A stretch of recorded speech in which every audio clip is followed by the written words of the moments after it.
All right, next up, he's been waiting patiently on stage. His name is Tyler Gibson.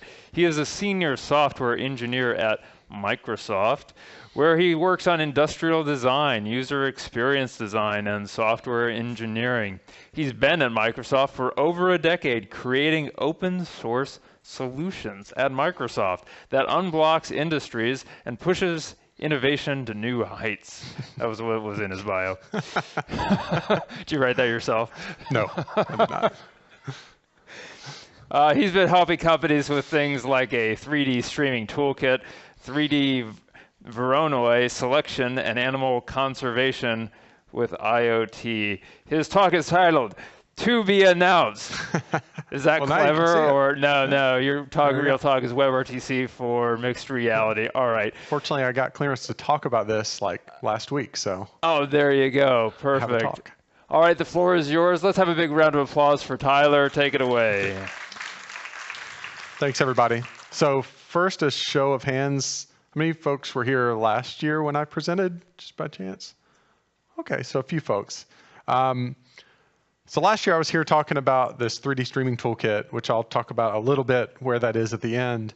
But over the course of working on that, this larger picture has kind of come into play, and that's what I'm talking about today, and that's WebRTC for mixed reality.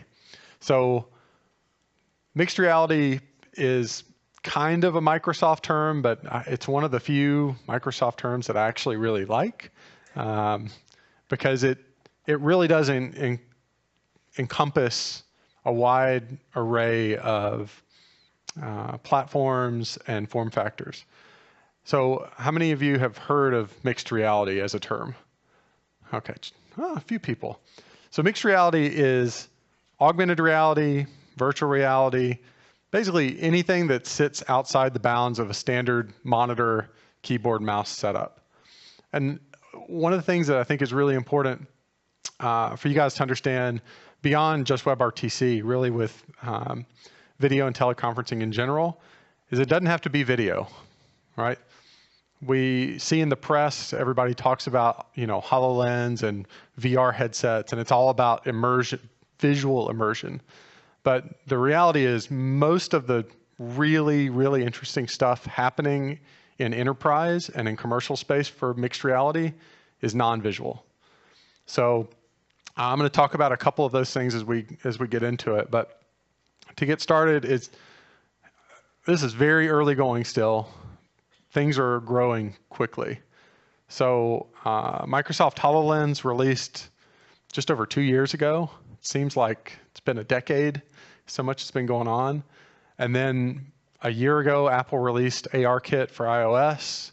And this spring, Google finally officially released AR Core for Android. So we're at a place where we finally have platforms that support augmented reality. Most of them support some form of virtual reality. But the software side, the application and solution side, is really still in its infancy. So for the first year and a half of HoloLens, even the best top games and apps, I mean, there's some beautiful stuff out there if you guys have ever had a chance to try it, but it was all single player, kind of local host. You might have some network connectivity via REST APIs, things like that, but there's not a lot of collaboration. There's not a lot of social interactivity. And at least from my experience, when I think about WebRTC and video and teleconferencing, that is at the other end of that spectrum, right? Everything's real time. It's extremely high engagement, high interactivity with another human being. And so charting that course from VR and AR, starting with very single player, kind of one-on-one, you and the machine, you and the application. How do we chart that course from there to social and communication applications? And actually just now, a couple of months ago, at Microsoft's big developer conference, we announced 2 applications for HoloLens that I think are really the first of their kind in this space. The main one being remote assistant. And have you guys seen or heard of Remote Assist? Seen the video? Okay, so if you haven't seen it yet,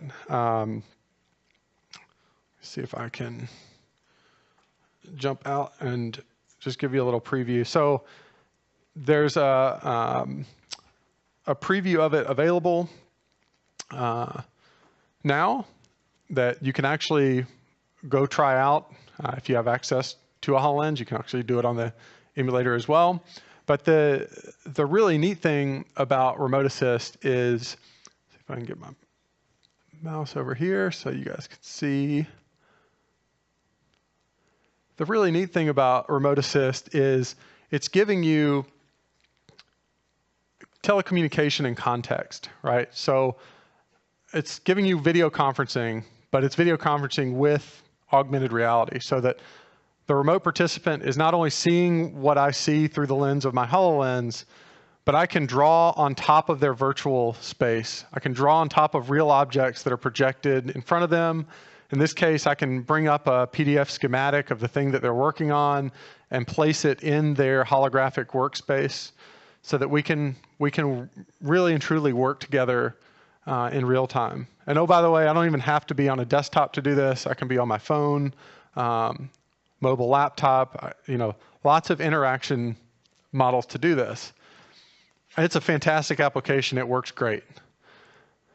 The reason I'm here is because we have about 100 partners that need this. This is a critical unblocker for their business in operations, engineering, telecom, IT, support, and infrastructure. But for a variety of reasons, they can't use an off-the-shelf app like this. They really need the bones to build their own remote assist-like application for their use case. And it's not out there today. And so I said, well, all right, how are we going to solve this problem? Because we've got this specialized solution for HoloLens and Remote Assist.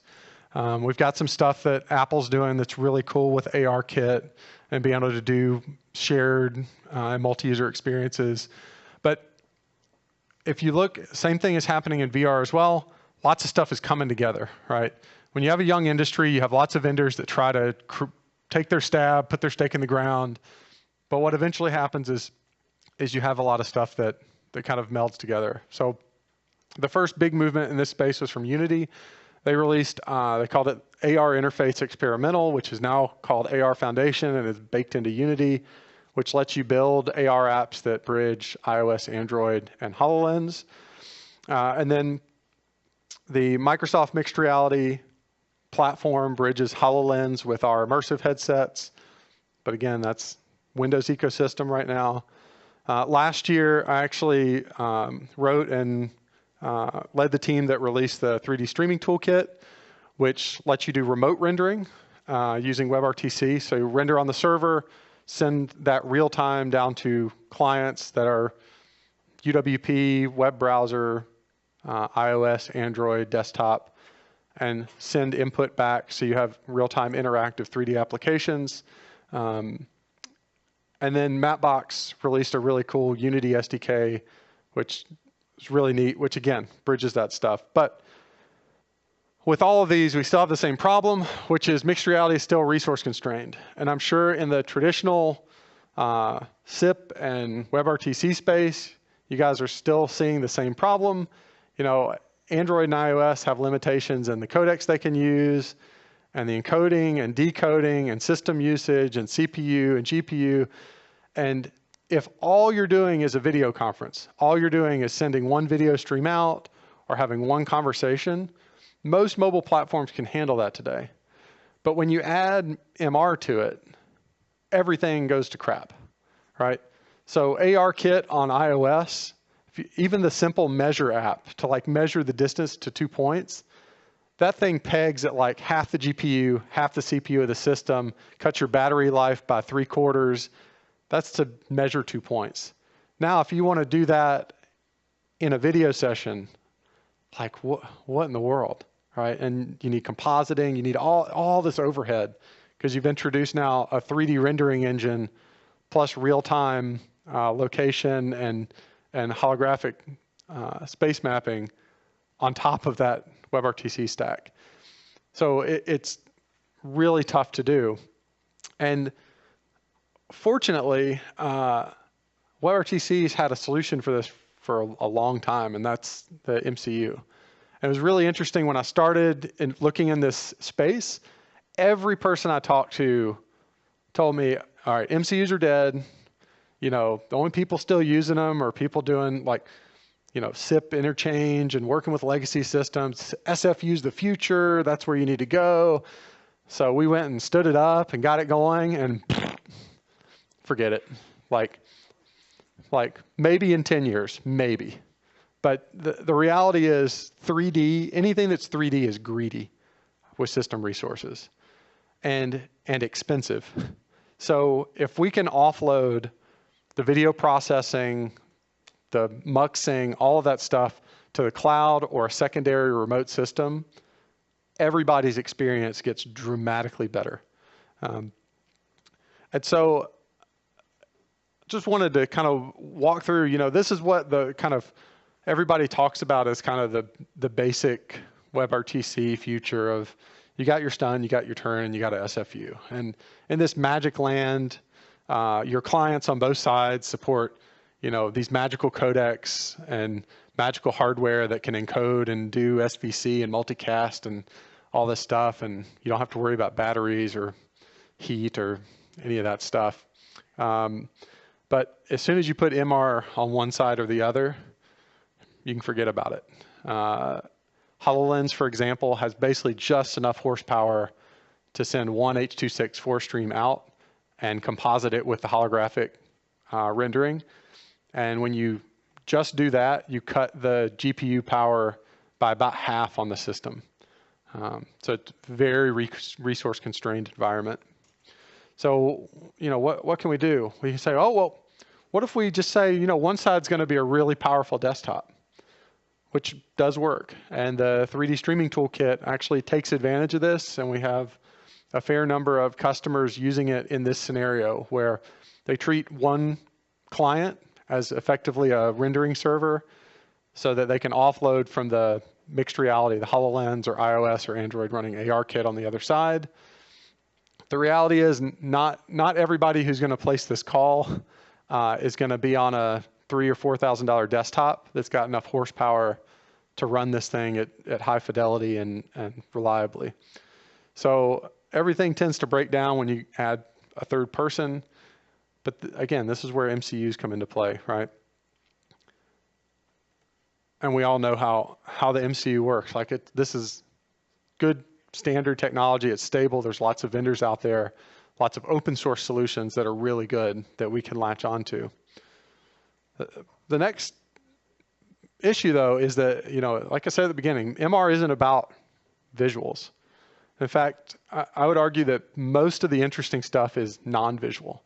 You may be capturing video, you may be recording it, storing it, and this is something for you guys that deal with screen capture or session capture to think about when you're storing that stuff in cold storage or hot storage to get back to. It's, you know, what can you do with it? So we actually have in the Mixed Reality Academy now, we actually have tutorials for how to light this stuff up through Windows Mixed Reality, although really you can reuse this for pretty much any Unity application to do things like real-time language translation. And again, we have partners that are doing this today. It's really, really effective with HoloLens, where if I'm having a video call, you know, I'm speaking to someone remotely or in the same room even, right? And they're speaking to me in a different language. I can take their audio, pipe it through to our cloud service for natural language understanding, translates that in real time, sends it back. But instead of trying to do the kind of Star Trek Babelfish where I give an audio translation, instead I light up chat bubbles above them, located right above their actual head, that translates into my language. So it's, from their perspective, I'm natively understanding what they're doing. I'm still looking at the person I'm talking to, and it's real time. Really interesting stuff that you can do there. Same with natural language understanding, you know, computer vision. We're seeing that a lot already from Facebook and Snapchat and Instagram with the whole like filters deal, but you can do some really, really interesting deep analysis on computer vision, and of course face recognition and object detection. So there's a lot that you guys can do in this space behind the scenes that your users may not even be aware of. So I know in the previous speaker was talking about, if there's a network disruption and but nobody's talking, then how do you know? And looking at using ML models to actually give you predictive understanding. So one instance of this would be if you're having a conversation and social norms say that, when I stop talking, the chances that next time I'm going to speak are going to be 10, 15 seconds later. And if you've got ML to predict that well enough, you could plug that into your pipeline and say, okay, when I stop speaking and another speaker starts, go ahead and drop my bit rate down to 0 or near 0. So I don't even have to send anything. All right, just clear up the pipe until you get to a confidence interval when I'm probably going to start speaking again. Then you can kind of pre-charge things and start going. And this is just, again, kind of pseudo setup for what these things might look at. And this is, again, where MCUs play a pretty vital role in doing this in real time. And the next thing that has been killing me internally at Microsoft, and I still don't fully understand, I'd love to hear you guys' thoughts on this, is with all this WebRTC and telecom infrastructure that's being run, like nobody runs any of it on Azure. And it's like mind-boggling to me. Every vendor posts startup and get started guides for how to stand up everything on Amazon EC2. And maybe it would make more sense if all these services were really leveraging AWS specific services, but most of this stuff is pretty bog standard VMs. And so I was trying to figure out, like, how in the world, like how hard could this be? So a coworker and I, we just started looking at open source WebRTC, basically MCUs and servers. So Janus, Corrento, LiveCode, all those guys, and saying, how hard can it be to get this going on Azure? And it turns out it's really easy. Like, we just take the AWS script and port it to an Azure setup script and we're good to go. But especially for MCUs, and I'd love to see a show of hands, like how many folks here are doing like real-time video transcoding stuff? Anybody using MCUs to do that today? A little tiny bit? Okay. What was really interesting to me working on the 3D streaming toolkit is historically, when you have these transcoders, these muxers, demuxers, you put them on a huge VM that's super expensive, 16 core, 32 core, tons of RAM, all that stuff. And then you might be able to run like 10 sessions on it because especially video encoding, but even audio transcoding eats up a ton of CPU. But today we've got GPU instances. And for the 3D streaming toolkit, we started doing some load testing. And on a NV24, which isn't super cheap, it's about $10 an hour to run, we were able to run 116 video encoding sessions on that one box.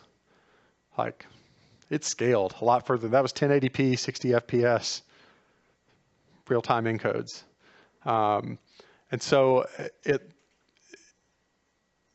and another advantage, if your open source MCU of choice runs on Windows, the Windows driver architecture for Azure, it's passed through to GPU, is about 15 to 20% more performant than the Linux code bases. So if you take your whatever your MCU is, you put it on a Windows server in Azure, it's going to give you 20% better performance than AWS or running the same thing on Linux on Azure. Just a pretty significant bump in perf, and if you're doing scale out, it gets you a whole lot higher density to do those things. It makes them a lot more affordable. So that's one big reason why I think it's interesting to run this stuff on Azure, other than just spreading your cloud vendors so you're not reliant on a single one. Another thing, which I just mentioned, is all that easy integration into all of our ML services. So Microsoft has an entire service stack called Cognitive Services that gives you really simple, easy API integrations for computer vision, expert knowledge systems, natural language processing, speech processing, text-to-speech, speech-to-text, and context-sensitive search. So on the search side, you know, I haven't really used Bing in a while, I'll be honest. But one of the things I recently found out about that brought me back to Bing is how many people here use Active Directory for customers, clients, whatever, right? Okay. So if you use Active Directory, you can use the Cognitive Services and Bing API and latch it into your Active Directory and latch it into Microsoft Graph. And when you search for stuff, so for instance, I can search for my coworker's name. I go to bing.com. I'm logged in through my identity, which is associated to my Azure Active Directory. I search my coworker's name, and the first result on Bing is my coworker's email address, phone number, their office location, and a map to where they are on campus, and an office map of their building. Completely context sensitive. All of that data is on in my case, Microsoft's, but inside the Active Directory and Office 365 account for my organization. But I access it through the same public web search as everybody else, but it's all secure data. That was pretty cool stuff. And that's the last thing is Microsoft Graph, which is very, very compelling for enterprise video and chat and messaging. Being able to have very easy discovery of your users, provisioning, auth, it's all tied together, one REST API. So if you're using Azure Active Directory, you make a call, you say, here's the person I'm looking for. You get a list back. You know they're authenticated. You know they're valid users. You don't have to deal with all the nasty OAuth crud under the covers. You can easily find experts within an organization that way. It's really easy to scale out.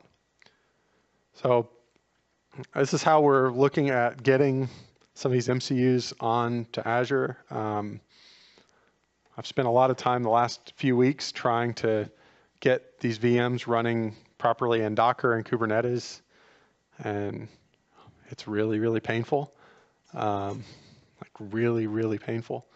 But we're working on it, and right now, I didn't put it on the slide, but right now we're working on getting Corinto as our kind of first kind of stack up and going, predominantly because they have a modular plugin system that we can plug in machine vision and ML capabilities into. But if you guys have other stacks of choice that you'd be interested in getting running on Azure, like send me an email, find me after the presentation. I'd love to figure out how I can help you do that, because we want to put this stuff out there for the community. So that's all problem one. It's like the MCU, like how do you do server offload? Problem two is Unity. Like how many people here have ever even like used Unity? Oh, all right. So if you've ever played a 3D game on a phone, it's Unity. I mean, they are the standard for all this stuff. And they're even more so the standard for everything that is AR, VR. It's just what everybody's using, whether you like it or not. And even though you've got like 15 million Unity developers out there, WebRTC basically isn't supported in Unity. There's one guy who's written a plugin that only works on Windows desktop, a little bit on iOS, and a little bit on Android. So you think, oh, well, must be nobody using this, right? Unity sells their own networking stack. You've got vendors out there that like Photon Engine that are really good for doing real-time communications for games and video. But as I found out talking to partners and customers, it turns out a ton of people are using WebRTC with Unity for video games, for kind of enterprise 3D and commercial space. Just none of them are talking to each other. They're all rolling their own stacks. They're all dealing with a huge amount of pain and incompatibility. And fortunately, this is kind of where I come in, because this is what I do, is fill those gaps. So we have had a project going on for a long time called WebRTC UWP, which is now, we're very, very close. And I think by the end of the year, we'll have that project actually integrated back into Chrome. So we won't have to have it as a separate forked repo anymore. We're getting very close. We're working with Google to get it back in. But the advantage of that, once it's all pushed back together, is that you'll finally have full UWP support for WebRTC, which you can use today, but again, forked repo. And that lets you build for HoloLens and the immersive headsets for Windows, as well as Windows Store apps. So we're getting close there. The next thing is actually building signed binaries for this stuff. So I don't know if you guys have ever had to build WebRTC libraries, but it's a very long, arduous build process, and it's painful. And so there are a bunch of folks out there that provide, or have for points in time, provided pre-built binaries. But I don't know about you, I don't really want to bank my business on a WebRTC exposed to the internet, can basically do whatever it wants with a network binary that some guy built and posted a binary link to on GitHub. I'd kind of like to have like a signed binary from a trusted operator that has gone through, vetting the code and making sure there's nothing malicious in it. So that is basically number one on my list to get that done and working.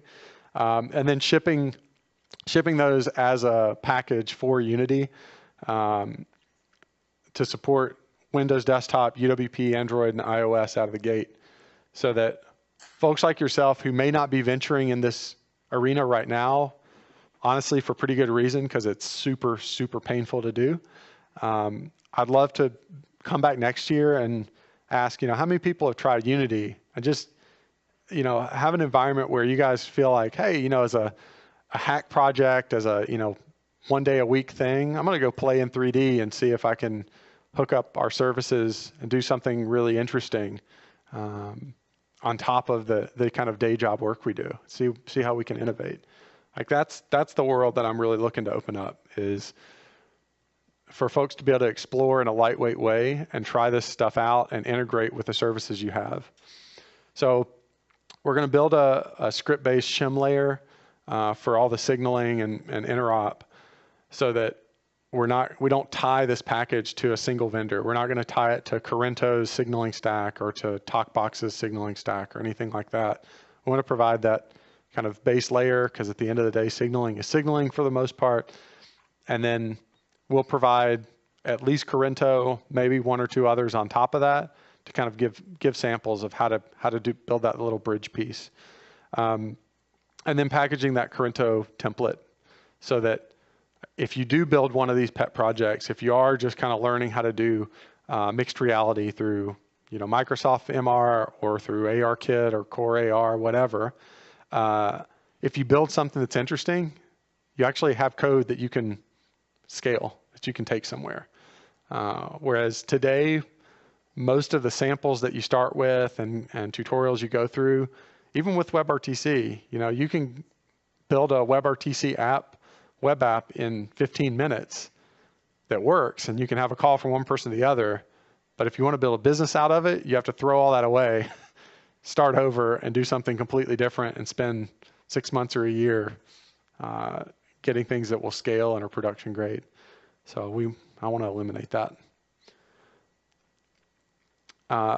Last thing, since there aren't a whole lot of folks that were here for my talk last year, is The 3D streaming toolkit is still going. We actually just released V2 of this. It, like I said, basically lets you do remote rendering and streaming. So this doesn't have to be on the internet. It works on the cloud, but we can go back and forth from there. So this thing is really incredible. The coolest thing that I've seen, I unfortunately can't talk about the vendor, but we do have a lot of customers that are using this in production. But they had a scene that's 2 billion point cloud and used like 15 gigs of video memory. I mean, massive. This thing is huge, right? And for them being able to light up, we actually added multi-peer support for these guys. So we can have 16 WebRTC calls calling into this server instance that has this huge point cloud thing running. And each WebRTC call is a virtual camera in the 3D scene. And on the other end, all the clients are on web browser and iOS and Android. And so they're looking at basically unlimited detail, real-time 3D, super high def, as if it's running locally, for something that could never in a million years run on a mobile device. It was pretty spectacular. And the best part of it was we actually built the integration for that customer. All the clients hooked everything up and had it running, and it was 2 days.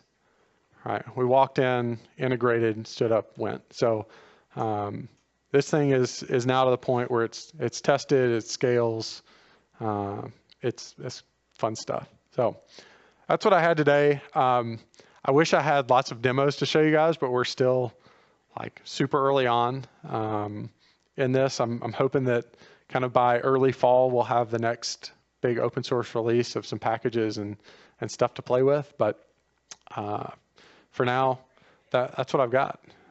So appreciate it. Thanks.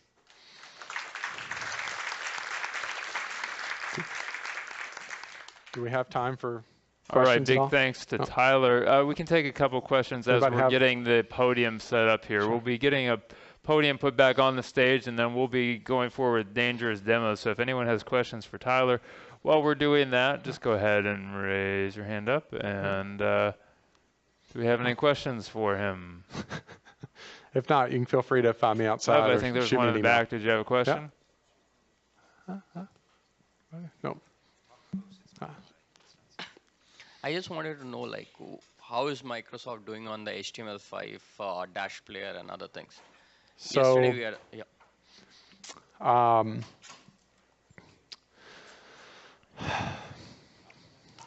send me an email. So I can say that I unfortunately can't talk about anything specific because that's not my product team, and I don't know what they've publicly disclosed and not. The thing I can say in general, I'm sure you guys have all seen in the news the public reorganization that Microsoft has gone under the last 6 months or so.